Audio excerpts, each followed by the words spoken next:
Por que tardo pleno avivamento, de Leonardo Ravenhill? Onde estão os Elias de Deus? Onde está o Senhor, o Deus de Elias? Perguntamos. E a resposta é óbvia: onde sempre esteve, no seu trono. Mas onde estão os Elias de Deus? Sabemos que Elias foi um homem semelhante a nós, sujeito aos mesmos sentimentos. Mas, infelizmente, não somos homens com orações semelhantes a dele. Um homem que ora para Deus é poderoso. Mas hoje o Senhor está passando de largo pelos homens. Não porque sejam imprestáveis, mas porque são por demais autossuficientes. Irmãos, nossa capacidade nos deixa incapacitados e nossos talentos constituem um tropeço para nós. Elias saiu da obscuridade e entrou no palco do Velho Testamento, já homem feito. A rainha Jezabel, aquela filha do inferno, havia removido os sacerdotes de Deus e posto no lugar deles altares para os falsos deuses. A terra estava coberta de trevas e o povo envolto em escuridão espiritual. E o pecado campeava. A nação se mostrava cada dia mais impura com a proliferação de templos pagãos e ritos idólatras, e toda hora subia ao céu a fumaça dos milhares de altares ímpios. E tudo isso acontecia no meio de um povo que se dizia descendência de Abraão, de uma gente cujos ancestrais haviam clamado a Deus nas horas de aflição. E dessa forma foi liberto das suas tribulações. Como estava distante o Deus da glória! O sal perdera o seu sabor. O ouro perdera o polimento. E em meio a toda essa imensa apostasia, Deus levantou um homem. Não uma comissão, nem uma nova denominação, nem um anjo, mas um homem, com sentimentos semelhantes aos nossos. Deus procurou entre eles um homem, não para pregar, mas para se colocar na brecha. E como Abraão fizera antes, agora Elias estava na presença do Senhor. O resultado foi que, tempos depois, o Espírito Santo pôde escrever a história dele com apenas 2 palavras: e orou. Isso é tudo que uma pessoa pode fazer para Deus e para a humanidade. Se a igreja hoje contasse com tantos intercessores quanto são os seus conselheiros, teríamos um avivamento dentro de 1 ano. Os homens que oram assim são os grandes benfeitores da humanidade. Elias foi um deles. Ele ouviu uma voz, teve uma visão, experimentou o poder espiritual, avaliou o inimigo e, tendo Deus como parceiro, conquistou a vitória. E as lágrimas que derramou, a agonia de alma que suportou, os gemidos que exprimiu, estão todos registrados no livro das crônicas de Deus. Por fim, ele surgiu para profetizar com infalibilidade divina. Conhecia a mente de Deus e foi assim que sozinho paralisou toda uma nação e modificou o curso da natureza.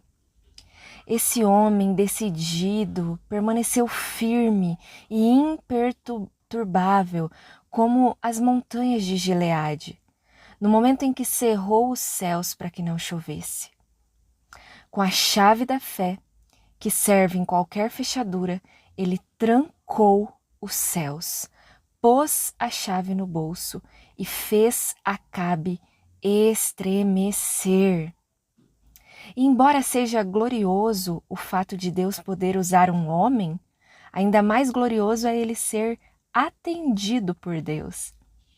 Se um homem de Deus se puser a gemer no espírito, Deus clamará: deixa-me ir. Talvez nos empolgasse a ideia de operarmos as maravilhas que Elias operou.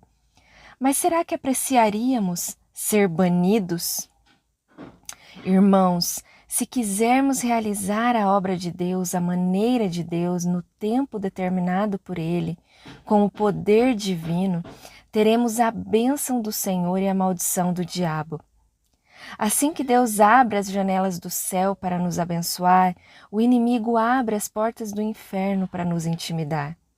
Receber a aprovação de Deus implica em topar com a carranca do diabo.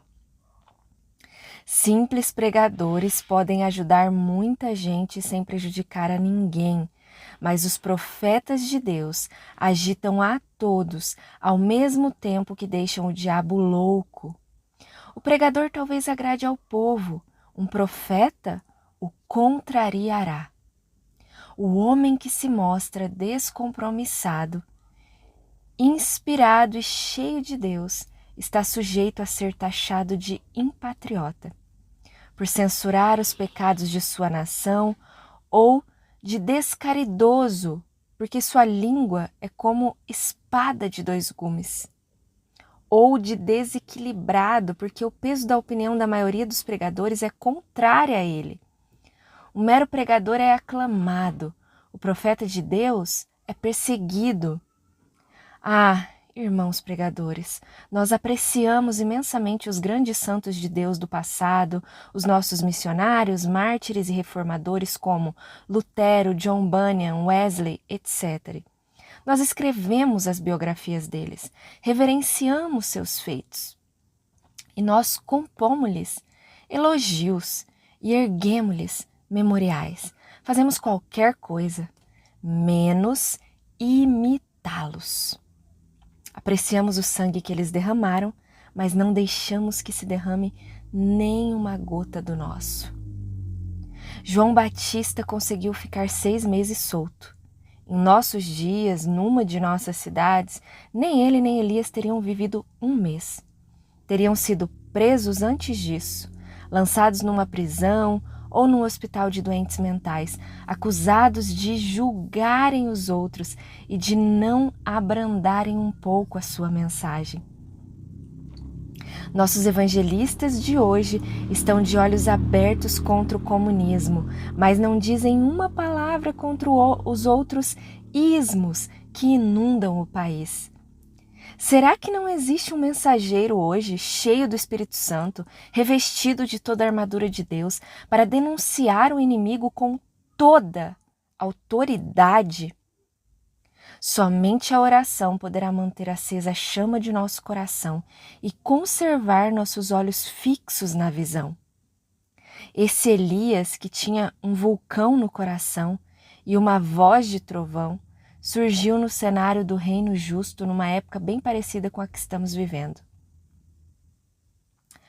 As dificuldades com que se depara o evangelismo mundial são incontáveis, mas isso só serve para estimular os mais decididos. Vês rios que parecem intransponíveis? Vês montanhas nas quais não se podem abrir túneis? Deus se especializa em realizar o que julgamos impossível e pode realizar o que nenhum outro poder consegue. O preço é elevado. Deus não quer ser apenas o nosso sócio, quer ser nosso proprietário. Elias viveu com Deus, ele via o pecado da nação como Deus via, entristecia-se por causa dele, do modo como Deus se entristecia. Repreendeu o pecado do modo como Deus repreendia. Era fervoroso em suas orações e ardoroso em denunciar os males do povo. Sua pregação nada tinha de brandura, era repassada de fervor e suas palavras abrasavam o coração das pessoas como um metal incandescente lhes queimaria a pele. Mas o Senhor firma os passos do homem bom e no seu caminho se compraz. Salmo 37, 23. E então Deus orientou Elias. Primeiro disse-lhe, esconde-te. Depois, vai, apresenta-te. Seria errado esconder-nos quando deveríamos estar repreendendo reis em nome do Senhor, assim como seria errado pregar quando o Espírito nos conclama a esperar no Senhor. Precisamos aprender a mesma lição que Davi. Somente em Deus, ó minha alma, espera silenciosa. Salmo 62, 5. Qual de nós teria coragem de pedir a Deus para remover todas as suas muletas? Os caminhos de Deus não são os nossos caminhos. Os caminhos dele são inescrutáveis, mas ele os revela a nós pelo seu Espírito. O Senhor mandou que Elias fosse para Querite e depois para Sarepta, para que se hospedasse num hotel de luxo? Não, ele ordenou a esse profeta de Deus, a esse pregoeiro da justiça, que ficasse no lar de uma viúva pobre. E depois, no Monte Carmelo, Elias fez uma oração que é uma obra-prima de concisão. Responde-me, Senhor, responde-me, para que esse povo saiba que tu, Senhor, és Deus e que a ti fizeste retroceder o coração deles. 1 Reis 37, 18. O escritor E.M. Bounds está com razão quando afirma que só pode fazer uma oração curta e poderosa em público quem mantém uma longa e poderosa comunhão em secreto. A petição de Elias não foi no sentido de que os sacerdotes idólatras fossem destruídos, nem que caíssem do céu relâmpagos para aniquilar os rebeldes israelitas, mas sim que a glória e o poder de Deus se manifestassem ali. Parece que nós estamos querendo ajudar Deus a resolver os seus problemas. Foi o que fez Abraão. E até hoje a terra é amaldiçoada por essa loucura dele com a presença de Ismael. Elias não fez o mesmo. Ele procurou dificultar as coisas ao máximo para Deus. Queria fogo do céu, mas ensopou o holocausto de água. Deus gosta de ver uma oração assim, com tal audácia. Pede-me e eu te darei as nações por herança e as extremidades da terra por tua possessão. Salmo 2:8. Ó meus irmãos pastores, nossas orações em grande parte não passam de conselhos que estamos tentando dar a Deus. Elas são caracterizadas pelo egoísmo, pois nossas petições são em nosso favor ou de nossas denominações. Que Deus corrija isso em nós. Nossa meta deve ser apenas Deus. É sua honra que está sendo conspurcada. É seu bendito Filho quem está sendo ignorado. Suas leis que estão sendo transgredidas. Seu nome profanado. Seu livro esquecido.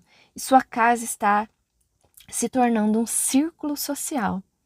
O momento em que Deus precisa exercitar mais paciência com seus filhos é quando estes estão orando. Ficamos dizendo para Ele o que deve fazer e como fará. Além disso, julgamos outros e fazemos apreciações deles. Fazemos tudo, menos a verdadeira oração. E não é na escola bíblica que iremos aprender essa arte. Qual é a escola bíblica que tem em seu currículo uma disciplina chamada oração? A lição mais importante que se pode aprender é a da oração que a Bíblia ensina. Mas quem dá aulas dela? Sejamos honestos e reconheçamos que muitos de nossos professores e diretores de escola bíblica não oram, não choram, não conhecem as dores de parto. Será que podem ensinar o que não sabem? Aquele que conseguisse levar os crentes a orar seria quem, abaixo de Deus, produziria o maior avivamento que o mundo já viu. Em Deus não há falhas, Ele é poderoso para fazer conforme o seu poder que opera em nós. O problema de Deus hoje não é o comunismo, nem a igreja romana, nem o liberalismo, nem o modernismo, não. O problema dele hoje é o fundamentalismo morto. Citações. Embora o avivamento e o evangelismo estejam intimamente relacionados, na verdade são duas obras distintas. O avivamento é uma experiência da igreja, o evangelismo, a expressão dela. Paul S. Rees. Nunca foi intenção de Deus que a igreja se tornasse uma geladeira para preservar a perecível religiosidade humana. Sua intenção era que ela fosse uma incubadeira, onde se desenvolveriam novos convertidos. Lincecum. Porventura sou eu, Senhor? Os discípulos. Vês rios que parecem intransponíveis, vês montanhas nas quais não se podem abrir túneis. Deus se especializa em realizar o que julgamos impossível e pode fazer o que nenhum outro poder faz. Que Deus nos ajude a querer ser populares no lugar onde a popularidade realmente conta, junto ao trono de Deus. Zé.